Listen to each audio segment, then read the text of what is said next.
totalnya menjadi 27.549 orang.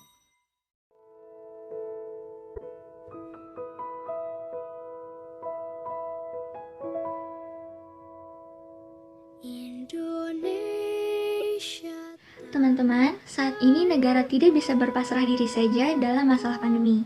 Negara harus melakukan upaya-upaya terbaik agar negara tetap dapat menjalankan tugas tujuan bernegara. Kebijakan yang ada pada saat ini pun penting bagi kita untuk dijalankan. Memprioritaskan kebijakan yang ada sama halnya dengan menaati aturan demi kesejahteraan bersama. Generasi milenial juga sangat potensial karena memiliki karakteristik tersendiri dalam mewujudkan legislator muda yang berintelektual dan berintegritas. Sekarang kita harus bekerja sama dalam mengatasi pandemi COVID-19. Caranya mudah kok, dengan menjalankan protokol kesehatan secara disiplin juga sudah cukup baik, karena nantinya aktivitas masyarakat di segala bidang dapat berjalan kembali dan pemulihan secara bertahap dapat cepat terwujud. Dan yang paling terpenting, tentunya kita harus berserah dan berdoa kepada Tuhan Yang Maha Esa. Semoga pandemi COVID-19 ini dapat segera berakhir, sehingga masyarakat kembali hidup sehat, kembali beraktivitas dengan sejahtera, tentram, dan juga bahagia.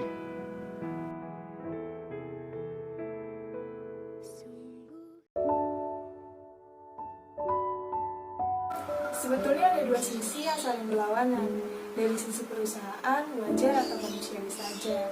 Karena banyak perusahaan yang tidak sanggup meneruskan produktivitas usahanya karena tingkat konsumsi masyarakat terhadap barang-barang produksi perusahaan menurun, yang secara tidak langsung mempengaruhi pendapatan perusahaan yang mengakibatkan pada kerugian, hingga akhirnya harus dilakukan pemutusan hubungan kerja atau PHK. Hal ini terdapat dalam pasal 164 ayat 1 Undang-Undang Dasar Nomor 13 Tahun 2003 tentang Ketenagakerjaan yang menyebutkan perusahaan dapat melakukan PHK terhadap pekerja atau buruh karena perusahaan tutup yang disebabkan perusahaan mengalami kerugian secara terus-menerus selama 2 tahun atau keadaan memaksa. Tetapi di sisi lain, untuk para pekerja atau buruh yang terkena PHK merupakan hal yang tidak manusiawi, karena mereka bingung penghasilan dari mana lagi untuk menghidupi keluarganya.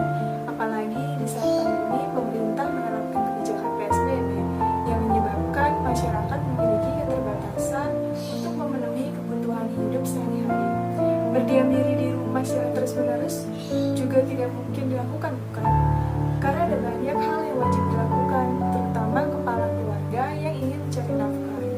Hanya bantuan paket sembako dari pemerintah lah yang dapat menghidupi keluarga untuk saat ini.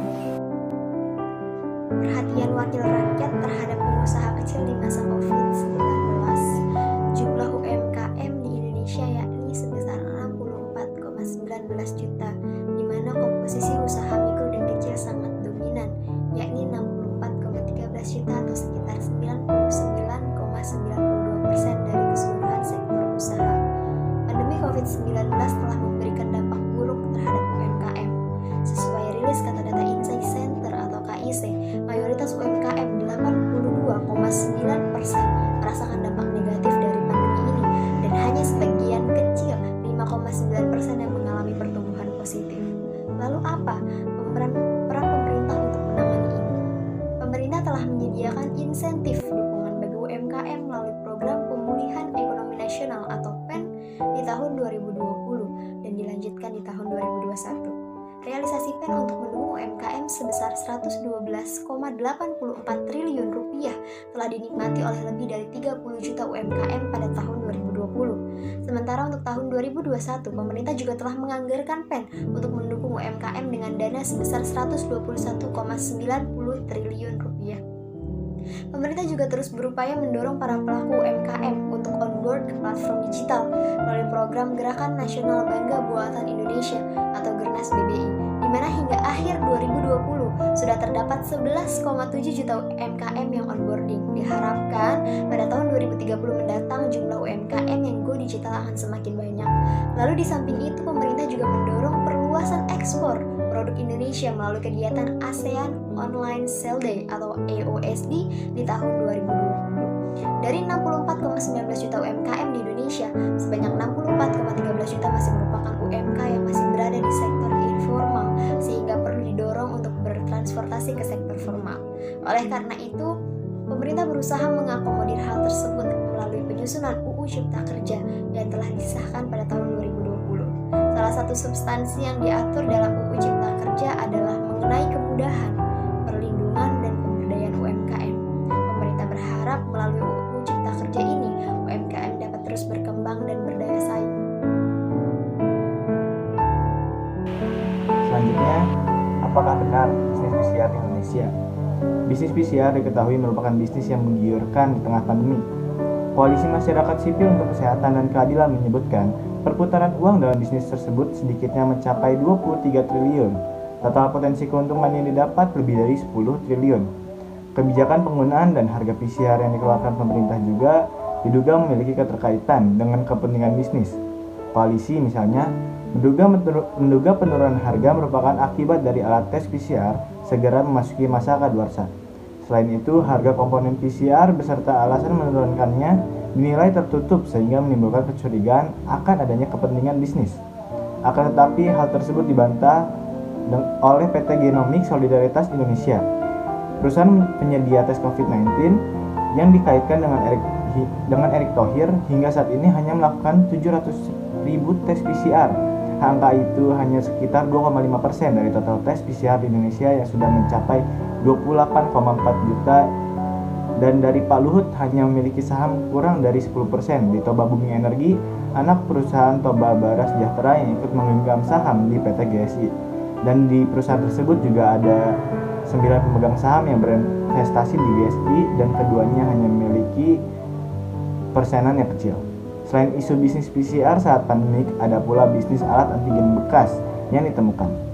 Polisi berhasil membongkar kasus alat rapid test antigen bekas di Bandara Kuala Namu, Deli Serdang, Sumatera Utara, yang melibatkan manajer bisnis PT Kimia Farma berinisial PM berumur 45 tahun, Kapolda Sumut, yaitu Irjen RZ Pancaputra Simanjuntak, membeberkan peran dari kelima tersangka yang ditangkap dalam kasus daur ulang alat tes COVID-19. Selama menjalankan aksinya, tersangka SR yang berumur 19 tahun bertugas sebagai kurir yang membawa barang bekas dari bandara menuju PT Kimia Farma untuk dibersihkan. Kemudian, orang yang berinisial DJ yang berumur 20 tahun bertugas membersihkan barang bekas dengan menggunakan alkohol. Selanjutnya, M dan R yang berumur 30 dan 21 tahun diduga berperan menulis surat hasil pasien calon penumpang yang melakukan pemeriksaan di Bandara Kuala Namu. Dari hasil penyelidikan, motif kelima tersangka memakai alat tes antigen bekas itu untuk meraup untung. Selama menjalankan aksi sejak Desember 2020 itu, para tersangka telah mendapatkan keuntungan hingga 1,8 miliar. Dalam kasus ini, kelima tersangka dijerat dengan pasal 98 ayat 3 Jungto, pasal 196 Undang-Undang Nomor 36 Tahun 2009 tentang Kesehatan dan atau pasal 8 huruf B, D, dan E Junto, pasal 62 ayat 1 Undang-Undang Nomor 8 Tahun 1999 tentang Perlindungan Konsumen. Jadi dari bukti bisnis PCR tersebut belum ada bukti yang pasti bahwa kedua menteri tersebut berbisnis di alat PCR. Akan tetapi ada pula bisnis alat antigen bekas yang ditemukan. Revolusi birokrasi dibutuhkan dan ditujukan kepada lembaga pemerintah. Revolusi birokrasi adalah perubahan pola pikir atau mindset dan budaya kerja atau kultur aparatur negara dan merupakan suatu upaya untuk melakukan pembaharuan dan perubahan mendasar terhadap sistem-sistem penyelenggaraan pemerintahan, terutama menyangkut aspek-aspek kelembagaan atau organisasi, ketata laksanaan atau bisnis proses, dan sumber daya manusia aparatur. Penyelenggaraan pelayanan publik juga tidak semata-mata ditujukan pada pemenuhan hak-hak sipil warga negara dan pemenuhan kebutuhan dasarnya, akan tetapi juga dilakukan dengan seoptimal mungkin untuk mewujudkan tatakan pemerintahan yang baik yang memberikan pelayanan secara efektif, efisien, dan akuntabel kepada masyarakat sebagai bagian dari paradigma baru administrasi publik.